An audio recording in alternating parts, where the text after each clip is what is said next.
Greetings from my salon, and welcome to the broadcast, Basketeers of the Kingdom and beyond. I'm not in the best mood this morning, or at least I wasn't until I just won a bid on eBay for two very sweet little lamps with lovely pink velvet shades. They are so cute. I'm looking forward to showing you them. But before that, I was in a foul mood, and actually I'm going to be dressing down one of my viewers later in this broadcast. I don't appreciate being reprimanded. I truly don't, and I don't know what made you think that I'm here for that. I am not. So I will be addressing your complaint. I shall also be addressing Meghan's new enterprise, amongst other things, including a wonderful kaleidoscope of keepsakes, including from one particularly well-connected fruit. But shall we start with a refresher? Just a moment of royal goodness, and that came just a few moments ago actually here in the kingdom, in the form of the Princess of Wales, Catherine, who met with pregnant women and new mums and babies incarcerated at His Majesty's prison Style in Cheshire today. The unit for prisoners with babies aged under 18 months is run by her patronage, Action for Children, and she was there for 90 minutes. And the day had been arranged to show how mums and bairns can be supported within the justice system. Catherine is determined to use her platform to raise awareness of the critical importance of the early years. And as you can see, she was in her element. And of course, wherever there's sunshine, wherever the fair Catherine graces our shores with her presence, there's a thunderstorm brewing, isn't there? Ha! Always a thunderstorm. And it's usually called Storm Sussex. And here is the one that was brewing. And incidentally, do you notice? My premonitions and my insights from years ago have come to pass. And they come and come and come to pass more and more with each passing day. And in this instance, we see that, as predicted, the Duke and Duchess of Sussex, but in this case, the Duchess in particular, left Pall Mall. She left our mall of the kingdom for the shopping malls of America. From King George in waiting to George at Asda. This is what she's been reduced to. Now, they're calling this new homeware brand of hers high-end. Well, I beg to differ. Food and homeware is going to be unveiled in tandem with the release on Netflix of Cooking the Books. So it's all going to be served up to us on a platter very soon. Cannot wait, cannot wait.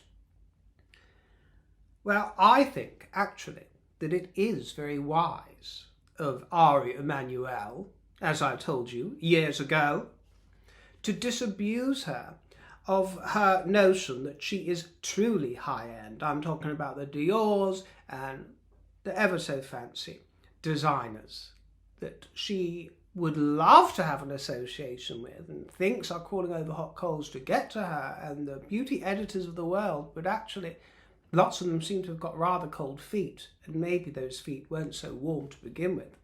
They were just dipping a toe in the pond because of her royal association. As soon as that was besmirched, those hot feet are like a cat on a hot tin roof. Don't want to go pawing anywhere near the Duchess, do they? Ari Emanuel disabused her of notions that she might have, and he said, if you want to sell, honey, you can sell. There is potential for you as an influencer, but at the low rent end of the market, my dear, the low end. And that is why she's going to be hitting malls all over America. No disparagement to malls. I happen to think that malls are a wonderful place to hang around and have a milkshake and see some eye candy, you know, a lot of fun, my dear. But, we're not talking Rodeo Drive. Low rent, or should I say, the potential to pull on the aspirations of the lower to middle classes that think they might be able to buy somehow into some kind of royal success story or the royal rebel. That is their hope and their wanton whim. Do you understand, my dear? Ari Emanuel wisely convinced the girl to align her brand with something a little less highfalutin a little bit more run-of-the-mill, shall we say. Down with the hoi polloi. Yes, the lower end of the market for this merchant tress, and that's not to say that she won't have success doing so. We will see, won't we, in the coming weeks, my dear? We will see. But out of the window goes associations with the likes of Whole Foods and the likes of Macy's, or the sort of placements that she might look up to in the style of a Gwyneth Paltrow, along these lines, my dear. And in pops up the malls of America. In Dallas, the Galleria, and in Philly, the King of Prussia Mall. She should do a tour of the malls in the style of Tiffany. I think we're alone now. Yeah, you are alone now, my dear. You are alone. You're not under royal tutelage these days, and doesn't it show? You're under the tutelage of Ari Emanuel, a very savvy, canny businessman. So I am not discounting the fact that this could be a runaway success, but then again, this bride ran away from our kingdom, and that didn't really do her any favours, as she thought that it would in the eyes of the world. And America don't really care anyway, do they, my dear? Duchess who? We don't do duchesses here in America. What are we going to do, grovel to them? I don't think so. Who's she? Rachel Raglan? Never heard of her. That'll be America's answer, won't it? But, of course, they do have the ticket of Netflix. People will be tuning in because they don't like her and because it has the cringe factor. So she might get some viewing figures that way, my dear. I'll be watching it, won't I? So there you go. And the pop-up stores are going to be related to Netflix. They're going to be Netflix pop-up stores to get the merchandise out there. Merch, merch, merch, merchy, merchy. A very impertinent comment now from somebody who seems to think that the world revolves around her and her sensibilities. This comes from Kathy the Christian, apparently, who says, in response to me shouting out Jesus Christ very casually the other day, as I'm wont to do at times, please don't use Jesus Christ as a cuss word. It's an offence to us Christians. It doesn't make you more of a man or cool. It just shows your lack of vocabulary. And then there was a slightly more polite but still unwelcome comment from Home with Emma, who said, please do not blaspheme, River. If you have to, try it in another religion. I suppose that kind of made me chuckle a bit, my dear, but it was still impertinent, you know. And as for trying it in another religion, I value my head, my dear. Speaking of which, off with your head and all of that, somebody sent me a photograph of the envelope that their keepsakes arrived in, and I noticed that on the stamp of King Charles's head, these days they put a sort of red, black marker line through it, and it sort of goes through the neck area. I thought it was extremely inelegant. There used to be a lovely, precious-looking postmark showing whichever part of the kingdom the letter was going through. Now they have a barcode. So inelegant, isn't it? And not cosy at all. It's like car lights. They've changed from that beautiful ambery glow to a sort of bright glare. Hideous, hideous. I digress. But back to Kathy. Well, allow me to rip you several new arseholes, Kathy dear, if you'll excuse me, and I'm not talking about in the fornicatory sense. This is my salon, not Sodom and Gomorrah, Kathy. And before anybody tells me, don't take the bait, River, don't take the bait, I'm not taking the bait. I am the bait. Do you understand, my dear? I am not a herring. I'm the red herring, and I know exactly what I'm doing, and I enjoy myself. Responding to ignoramuses, and I make no bones about it. Because number one, it is no concern of mine, Kathy, who is or who is not offended by my words and my style and my delivery. It's no concern of mine. You have heard me holding forth, I'm sure, many times on offence and taking offence, giving offence. I've spoken about it plenty of times, my dear, and as I've said many times, it is yet to be outlawed, it is yet to be a crime, and people have the perfect right to say stuff that people might find offensive. Do you not understand? That is the whole crux of much of this broadcast. Freedom. And as for being an offence to Christians, well, lots of things are offensive to Christians and all other types. Buggery for a start. So, you know, why are you even watching me to begin with? You know, eating shellfish. You can flick your way through the Bible and good luck finding things that aren't offensive to Christians that you manage to not do during your entire life. But I don't give a fuck what offends any group. Do you understand that? I really need you to actually receive this. Whatever offends some group or an individual, I don't care. And actually, this is where fanaticism begins, with this little prodding and trying to mould other people to do your bidding and your ways. It's where fanaticism begins and ends up in the offices of Charlie Hebdo in Paris, or in a dance class with lots of little girls in Southport. You know, this is where this kind of instruction ends up. Sorry to be dramatic, but it does. I don't like it. You chaperone what you decide comes out of your lips and in your world, in your playground. That's your right to do that, my dear, but not what comes out of my lips, or into my lips for that matter. And you say it doesn't make you more of a man or cool. Well, firstly, do I strike you? Oh dear. Firstly, do I strike you as the type of person who aspires to be more of a man? Really? Was that supposed to wound me? Doesn't make you more of a man. As if I give a shit about what you consider a man to be, and about becoming one. About becoming more of one. Wakey, wakey, dear. Wakey, wakey. It also doesn't make you more of a Christian to come to me moralising and preaching with your sanctimonious drivel. Do you understand? And if you were such a lily-white Christian, then you wouldn't be watching these bitchy old segments on YouTube, would you, about Meghan or about Harry or about other royals? You'd have something better to do with your time, like reading the Bible. And you might be taking a bit more notice of Matthew, for example.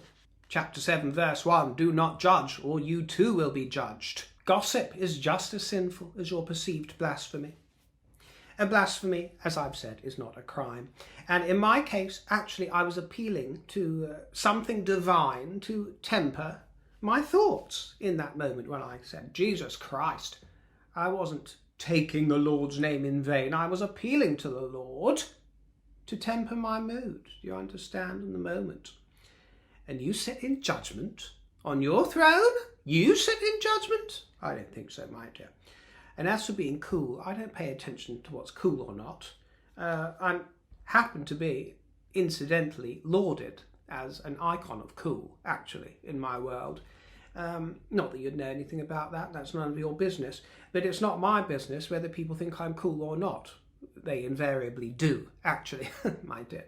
They actually do. But that's not my business. If anything is cool, it's being who you are and embracing who you are and accepting it and getting on with it, my dear. That's what cool is. So you can stop sitting in judgment, my dear, as the Bible tells you. And as for me, yes, I do judge. But I'm not a hypocrite. I admit that I judge. I judge everyone and everything. As does everyone, whether or not they admit it. It just shows your lack of vocabulary, you say. Well, actually, I think that it just illustrates your lack of vocabulary, would have been more appropriate, my dear. So swallow your own medicine. And by the way, cuss, as you wrote, Q-U-S-S, what's all that about? What's all that about? Cuss. No, my dear. The word is spelt C-U, and then it's followed by 2 other letters. I shall round up, Kathy dear, by wishing you well. Go in peace. I hold no grudge, nothing against you, my dear. You're welcome to pop in again, and I hope we can still be friends. But I will thank you not to stroll into my playground uninvited. You're not paying for a ticket, and I didn't invite you here. And I'm deadly serious when I say that comments such as that are quite unwelcome. Thinking that you can castigate me? No. And I would also like to remind you, and anybody else out there, that this is the River Broadcast, my dear. This is a spunky, irreverent, crude and vulgar carnival of gaiety and colour and of joy. All of that, my dear. You haven't arrived for some sort of meeting in 1945 or 1845 at the local village hall of Victorian ladies, my dear, or the Women's Institute that we have here in the kingdom, or if you're in America, you know, nor am I some sort of entree act at a Billy Graham conference in the Bible Belt. Do you understand? So there's no need to wander in here. Maybe you lost directions and you've wandered in here and say, oh, don't blaspheme, River. We don't have that, do we? We don't take the Lord's name in vain. Do you not realise this is the River broadcast? We are a bit more spunky here, my dear. We're a bit more rock and roll, okay? We're pink ladies. We're the Rizzos of the world, not the Sandys. Sandys are welcome, as are the Mardys and the Frenchies, and the Chacha de Gregorios, my dear. And, well, I was never keen on Jan, but, you know, if she's here, she's here. There's all types of fruit in the mix, but really, you know, the quintessence of this broadcast is the rebel and the punk and the spice girl. Do you understand? A bit of spice? We are not here as do-gooders. No, although we do good. We do plenty of good. Don't you dare get that twisted, my dear. In fact, we do a bit more good than many do-gooders. That's the quiz. And that's the paradox. But go in peace, dear. Go in peace, dear Kathy. Go, go, go in peace. To church. Pray for me. Whatever you think you've got to do, my dear.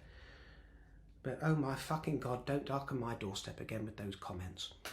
And it was actually only by chance that Kathy's comment reached my eyes, because my assistant, Miss Fairfax, is under strict instruction to remove any comments from people who try to reprimand me or castigate me or school me. I rarely even see the comment, my dear. My gatekeeper looks after me. Miss Fairfax is wonderful. Wonderful. She dipped in toes to assist with me a few times over the last couple of years. I've known her for several years, actually. We used to be colleagues. And she is a fantastic young lady. She really is, and I feel very lucky to have her as gatekeeper here on the channel for things like comments, emails. I always advise her to, when it comes to the comment section, to have a very gentle hand. I like there to be a sense of freedom. I like there to be spiciness. What I don't like is downright hateful spite and malice, and what, as it says in my video description. And I also don't take any lectures. People don't come into my playground here and lecture or reprimand me and all of that. So, and she's very block happy. She's very block happy, very delete happy. No. You don't want to mess with Miss Fairfax, my dear, not at all. It's actually a real pleasure now that I've moved and we're very close in distance. She lives in Hampstead, actually, and I get to trot and have a lovely, I usually treat her to lunch once a week, also so that we can catch up, go through things, send off keepsakes, that kind of stuff. It's a lovely little diversion, an excuse to see each other. So Miss Fairfax is fast becoming a part of this channel, quite a lot behind the scenes, you see, my dear. And the word assistant is actually a bit too anodyne for me. I prefer my secretary, actually. That's what we use, but also affectionately my lady in waiting. That's what she is. And it's those sort of duties that she undertakes. Do you understand? Under my queenship, she undertakes those lady in waiting duties, and it's a really lovely arrangement. Really lovely arrangement. In the last video, you could see some foliage out of my window in that shot, couldn't you? And a few of you asked me, including Durla, I think, where are their green leafy trees in February? And before any rumours begin that I'm projecting false background into my videos, why are there green leaves in February? Well, we get plenty of evergreen leaves here in the kingdom, my dear, all throughout the year. There is a vast array of evergreenery, but actually what you saw out of that window was a courtyard. It was my courtyard rather than my garden. That is the view of my courtyard, and a lot of the green you saw was ivy. But also there are green trees that you saw there, silvery trees, green trees, and I don't know what they are. So I've actually taken photographs and I'm going to send them off to a friend of mine to help me identify what they are, and I'll let you know. But yeah, thinking about it, although I said that I'm very pleased, there's just this gorgeous view of green out of every window here at this time of year, which is wonderful. But yeah, In another way, it is a little bit sad that there won't be the russets and the crimsons and the yellows out of that window to share with you, I don't think. I'm not sure what will pop up at that time of year here. But even if there isn't that, at least we can enjoy the changes of light throughout the year. Maybe catch the odd sunset, who knows, but rain and wind and snow and sleet and sunshine. Hopefully I'll be able to share that view with you out of that window as we go through. That would be nice. Now, this was really lovely. This really shows you the wonderful fruits born of our king, King Charles III. He was in Nansledden on the outskirts of Newquay, and he was joined by the Prime Minister and the Deputy Prime Minister. Inspired by nature, Newquay Orchard provides a range of opportunities including vocational learning, adult education, skills development and arts events. And the orchard grew 6.8 tonnes of food for the community last year. So put that in your pipe and smoke it, Meghan. That is what you call an orchard. Do you understand? That's an orchard, not a shopping mall.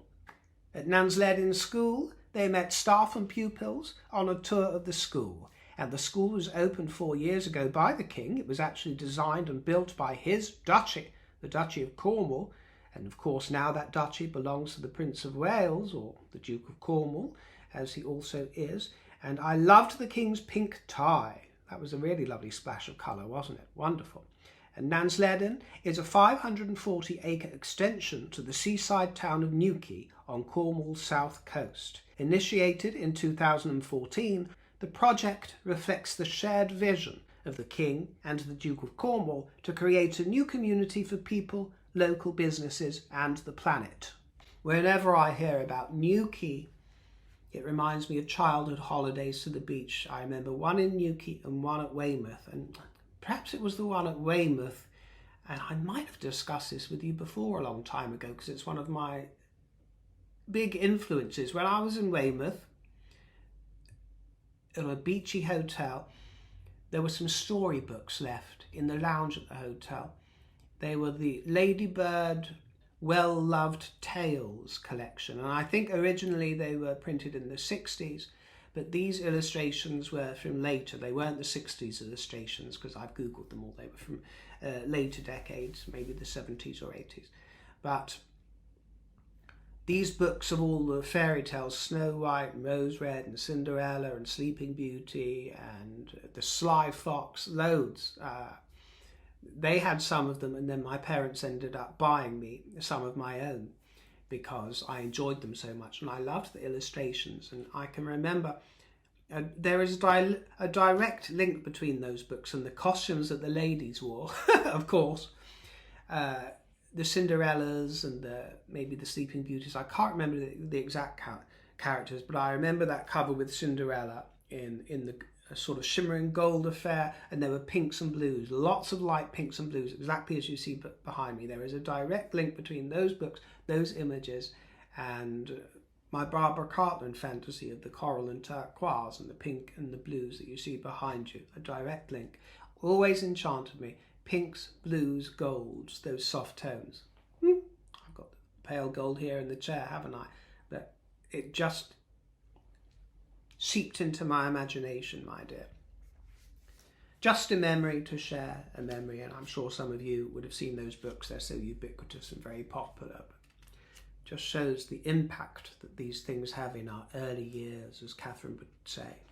More nostalgia now in the form of keepsakes as we move on to our keepsakes kaleidoscope. They keep coming in, and I haven't had one complaint so far. I shouldn't say that, should I?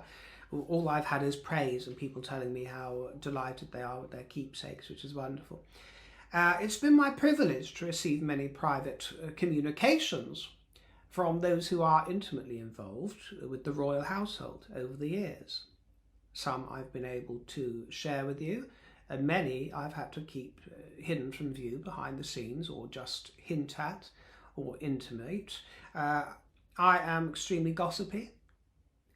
I love to gossip, I love to name drop, I love to hear the name drops, but as natural as gossiping is to me, so is discretion, my dears. Discretion is number one and the secret of one's success, do you understand?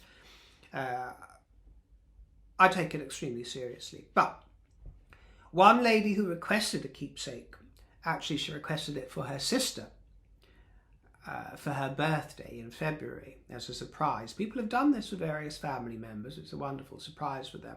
But both she and her sister are avid basketeers, I'm honoured to say. But her sister, who received the keepsake, is a very private individual, actually. I will probably blank out her dedication here for the sake of privacy. She is not somebody who brandishes her royal association at all. Quite the opposite. Quite the opposite. And even the people in her life, her own intimates, many of them aren't even aware of the distinguished letters after her name. Our dear viewer was awarded the RVM, the Royal Victorian Medal. And not just that, later she was awarded the Royal Victorian Medal Silver edition. And if you don't understand, this is at the personal behest and command, in this case of Her late Majesty, Queen Elizabeth II. Indeed, one of our basketeers. These are awards to reward personal service to a sovereign and are in the personal gift of the sovereign. And this decoration was established by Queen Victoria in 1896. We've mentioned them here before on the rare occasion when they are issued. The rare occasions of this deep and personal honour in the gift of the monarch. Yes, we have a recipient in our number. And deeply flattered to have my portrait displayed amongst this lady's RVMs, both of them. There I am, astride them all, displayed with these treasures from time in royal service of our basketeer. And as you can see, this display includes her signed gift, signed by the late Queen and by the late Duke. So I thank you very much for sharing that photograph. I really do. You're in very good company here. Very good company, my dear, trust me. I've had the tacit nod of approval from multiple individuals that you would scarce believe, who are close to the late Queen and her household and her family, close to the late Queen and the punctual King, both of them. It would make your hair curl. It would make your hair curl if you knew. Even you, Meghan. Next we move on to Belinda, which was my favourite name as a child, and I used to call myself Belinda. Not only that, I used to call myself Belinda Garland. I'm sure I told this before. We had a club at school called the Girl Gang, and I was the leader. And we used to write our secret names on little pink badges, and we would hide them underneath our ties, our school ties. And then at playtime in the playground, we'd brandish our ties with our secret names, and mine was Belinda Garland. But I always loved the name Belinda. And I think it was because of Glinda the Good Fairy in Wizard of Oz, because it sounded a bit like that, Glinda, Belinda, but Belinda beguiling it. I just thought it was fabulous, my dear. Fabulous. Belinda, she shared this photograph from her bedchamber, I think, on an antique table with a rubious eiderdown in view. Is it an eiderdown, my dear, or a quilt, or just a duvet? With memorabilia through the ages. Wonderful, wonderful. And next we have Kathleen Birkinshaw displaying the keepsake souvenirs under cherry blossom. Isn't that a nice scene there? And actually, that could be a nod to her book, because she is an author of the book The Last Cherry Blossom. If you fancy taking a squiz at that, it is middle grade historical fiction based on events in her mother's life during World War II. So do feel free to give that a Google. Kathleen Birkinshaw, The Last Cherry Blossom. Very talented people we have here, don't we? Connected people, talented people, creative people, entertaining people, and a few whack jobs. Next is Sophia, also goes under the name Dolores. She's from the House of Castriotti. And here we have pastel blooms and whimsical figurines and the envelope of royal purple. And lastly today, one more Debbie. I must say, I know these are all ladies. They've all been ladies, I think I've shared with you so far. There have been a handful of men asking for keepsakes, not quite clamouring in quite the same way, but it's mainly ladies that have been writing them with their photographs. Lovely lamps. Lovely lamps you've got there, Debbie. That sounds wrong, doesn't it? But very nice. Casting an amber yellow light over the proceedings, I think beautifully styled there with the symmetry, very important. I've got to bring some more symmetry to this room. Everything you see behind me is changing. It's just dumped there as I've moved into this place, my dear. So don't think that it's going to stay looking like a junk shop, my dear. I've got to get a lot of symmetry going on. I've got to get matching tables, lamp tables. Very difficult to find ones that I like the look of. That's going to be a real challenge. You know, nice lamps. I want some floral arrangements in symmetry and perhaps some candelabra. We shall see. We shall see. Or a couple of matching vases. Ormolues. Who can tell? We'll see what the future throws up. A lot of work to do there. And thank you for your continuing suggestions about the furnishings, the paint, the colourways. Everything you say is food for thought and juicy and fruity, and I just really enjoy reading your enthusiastic suggestions. Some of you did actually suggest something I've been thinking of, which is painting the walls sort of to match the pale gold of the chair here, sort of sandy. I think I mentioned a sort of sandy neutral pale gold. Well, actually I did paint the wall after you saw it the last time. It was a sort of rose pink, I think. I painted that section behind me a sort of sandy colour. It was called Soft Peach. It was named after my derriere, I believe. Soft Peach. And although it matched the chairs beautifully and it was very elegant and very tasteful, it just wasn't me. It just wasn't me. And I knew that I didn't want to really live in it, so I immediately painted it back to pink. Not quite as warm a pink as it was before. This is a lighter pink that you see behind me now. That isn't going to stay either. I'm just experimenting.